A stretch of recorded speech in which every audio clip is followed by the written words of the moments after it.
This is Hien with Friends of Irony, protecting families by protecting the pack, and today we're going to talk about how we can be profitable with our bots. Now, a lot of the times when we're doing a back test, it could be beautiful, like several 20, 30s, 50, 80, 100, whatever it is, a couple 100% sometimes, and you're like, wow, it's beautiful, we're going to make some money. And then you run it from a forward test, and you're like, dude, what happened? Like, it's a total loser. And that's because the market changed, and it was back tested and tweaked just the way it was perfect for past history. But then the market has changed, and it no longer applies. So what we want to do is kind of forward test it and make sure it works. And then once you forward test it and you notice that there's some income coming in, then you switch to a live account with a small amount and prove it again with actual real money.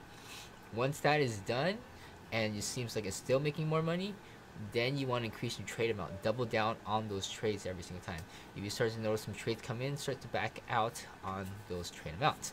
And I'm going to show you an example here. I'll switch over and show it to you. So this is one on a simulated account right now on DGD BTC. Go ahead and grab these settings if you like. It's today's March 21, 2018. So as of today, these are the settings that are bringing in 5%. Well, this is just a real small one. Just I think it's $100 or something like that. I believe. I think it's at $300. I should probably increase this position on this, but this is on a live simulated live forward testing simulated account right now, and these are the trades that it's made so far, and it's brought in about 5.6%. Once you notice this, then you can go ahead and stop it, because you have to stop it to make changes, I believe. Let me try to do it without it, but let's go ahead and switch it over to a forward one. Of course, it kind of changes the pair. I recommend HAAS to update this so that we don't have to lose our settings. Once we change it to a simulated account, that'd be awesome. And let's go to DGD BTC pair, and then increase your positions. I think I can do a whole BGD here. Test, and still test small. You might only want to do 10% of your portfolio or whatever it is. I'm just gonna go ahead and go with that. And then once you have that going, then save if it allows this. And then if you have enough funds, it'll go. If not in there, then you have to bring this trade amount down until you get enough in there. So I might have to lower it. I don't know what the current position is with it, but I'll check it out later. And it looks like it does save it. And at the same time, you also might want to clear your position. Clear your records too, so that you can forward test it going forward. I'm kind of noticing something weird now.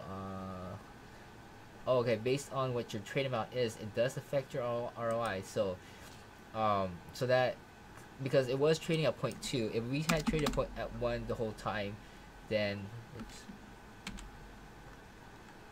there you go. If we had traded at 0.2 the whole time, then that's the actual percentage, because it's based on your current position. Okay, now let's say you so that's why you want to clear out your trade history, because it kind of messes with that, and it gives you a false ROI as you're increasing and decreasing positions. So once you do that, you might want to kind of track it manually somewhere, so you could kind of maintain the ROI as you're decreasing your positions, and then just make sure you save it. Okay, and then just go from there.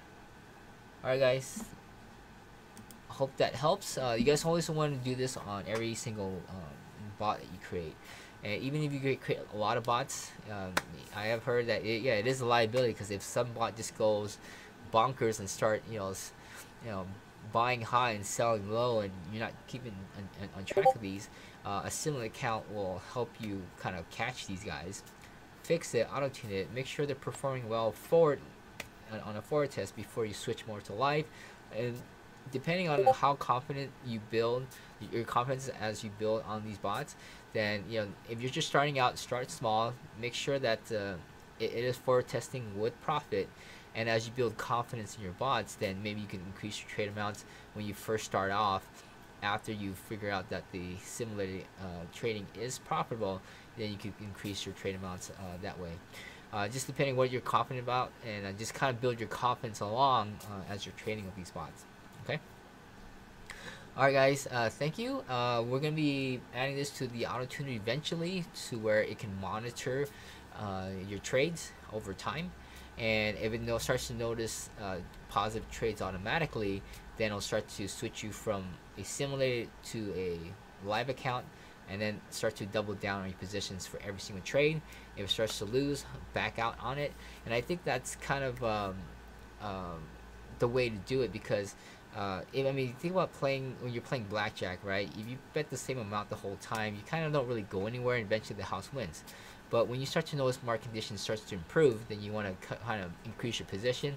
If you're counting cards, you know that the cards are showing, all the small cards are coming out, and you know the tens are coming, then you want to increase your bet in order to get that big one, and then bet small while the market conditions aren't good.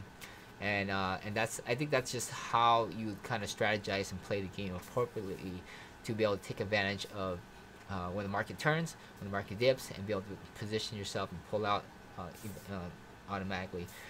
Now, of course, the market conditions change. You're gonna have to auto tune the bot eventually, and all this other stuff. And there's a lot to manage here, so which is why we need the auto tune to kind of be a command station. You kind of have it all, monitor it, move in as it's good, and retract back as the market's retracting, and then have a save me somewhere to kind of push things out if the market really tanks and dips, and save your funds. Alright guys, thank you so much. You guys, hopefully that was helpful, and we'll talk to you later.